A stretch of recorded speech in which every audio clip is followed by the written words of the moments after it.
Hello, good evening. It's Bojana Pradanovic here back. My nickname is Bonnie, as you already figured out. Um, I'm still doing videos from my mobile phone, so that's why the lighting is a bit bad, but I'm getting a camera very soon and I will be putting on better quality videos, so I'm excited about that. What I wanted to talk to you about today was I live near backpackers and I live in a street around lots of backpackers in the city in an apartment, and I sometimes go for my walks and I watch the tourists just go around, and I wonder sometimes, Perth is such a boring city where I live. What do they actually do with themselves? Have you ever stopped and wondered, what would you do with yourself if you were a tourist in your hometown? So that means if you were no longer living there, what would you do? If you want, you can comment below what would you do in your own hometown, and you can say where you live. And I will tell you now what I would do in my own hometown, which is Perth, Western Australia, in Australia. Most isolated city in the world. It's also very small. But once I get out of the house, I actually realize that there is a lot of things to do here. I'm pretending and imagining myself to be a tourist in my hometown. On my day one, I would probably check into my hotel, wherever I'm staying, and just explore the city, I suppose. There is a red hop-on and hop-off bus where you can sit on the top and you can check out. You can sit on the top and you can go to all the hot spots around Perth, so maybe I would just sit on that bus on day one and possibly explore the shops in the city and just check out the city, because on day one you want to find out about the city and where you are. So checking out Perth City and shopping and Elizabeth Quay, that's what I would do, I guess, in day one. And relaxing a bit at the hotel. So now we are up to date 2. I don't know what you guys are into. It doesn't mean that necessarily everybody else would do exactly the same thing as what I would do. But on day 2, I would possibly catch the public transport around because it's pretty friendly in Perth. And the beaches are close to public transport. Maybe I would go to Cottesloe, have fish and chips and explore the beach, Sculptures by the Sea or something. And maybe catch the train to Fremantle. In Fremantle there is a small town. People can explore the small town. I would explore the Fremantle prison, for instance. So Cottesloe and Fremantle prison and the train ride, and pretty much the day 2 in Perth is filled up. Hey, it's not as boring as you think. Let's say I'm staying a week. Day 3, what would I do on day 3 in Perth? I believe I would do a boat cruise. People, before they go into a city, they need to do research. If you do good research, you can find out about what's around. Maybe I would do a whole day's Swan Valley wine tasting tour. I think that is good fun, and if you have friends with you or somebody from your hostel who will join you, it starts around 10 and it comes back by a bus around 5, and pretty much you go to all the wineries and you just sit and relax on a boat. Day 3 can't be any better in Perth. So now let's move on to day 4.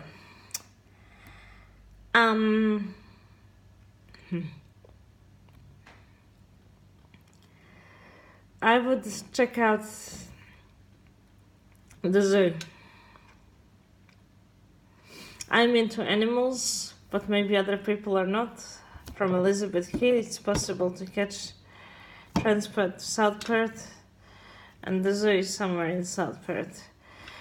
I would go to the zoo explore, have a walk on South Perth Foreshore. After that, and that will take up most of the day, and maybe at the end of the day watch a bit of sunset at South Perth Foreshore, and just chill out. Day 5, you're allowed to chill out one day, so maybe in the middle of the week make it your chill out day, where you can be lazy in your hostel and just go for food somewhere close by and just shop somewhere close by, I guess, and just have a walk and just chill out and plan what you want to do for day 6 and day 7. And if you're staying for 7 days, day 6 in Perth. So we've done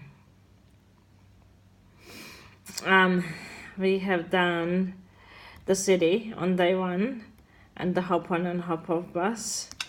We have done Fremantle and Cottesloe on day 2, fish and chips, which is great.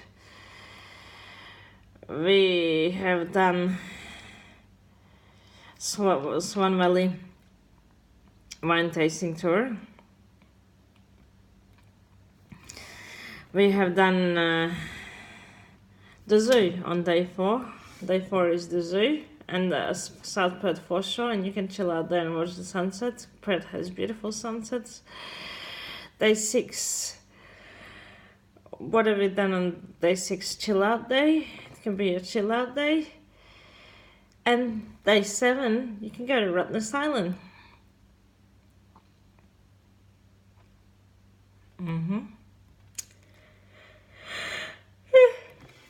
Sorry, it's late here.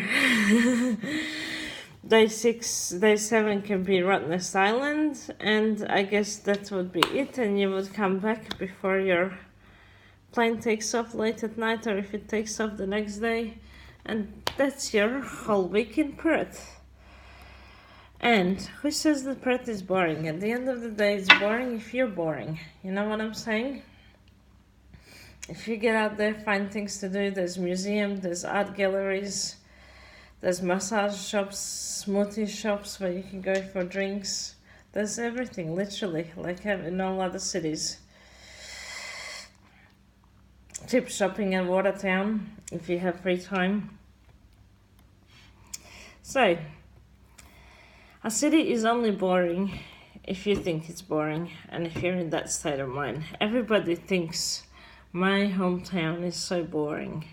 But now, look at your own little hometown and let's see what you would do in there if you were a tourist in your own hometown for 1 week.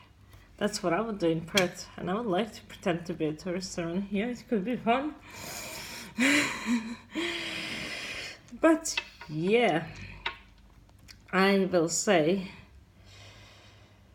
I will probably not get a chance to act like a tourist in my own hometown, because I've been to all of these places. But yeah, it's just a fun idea. What can you do as a tourist in your own hometown? So if you live in Adelaide, if you live in Melbourne, if you live in Sydney, well, you would have lots of things to do there. But let us know on the channel below, in the comments below, and I will say don't forget to thumbs up my video and to subscribe to the channel. I like talking to you guys and getting to know who you are, and I will say I will see you later. Ciao Bella.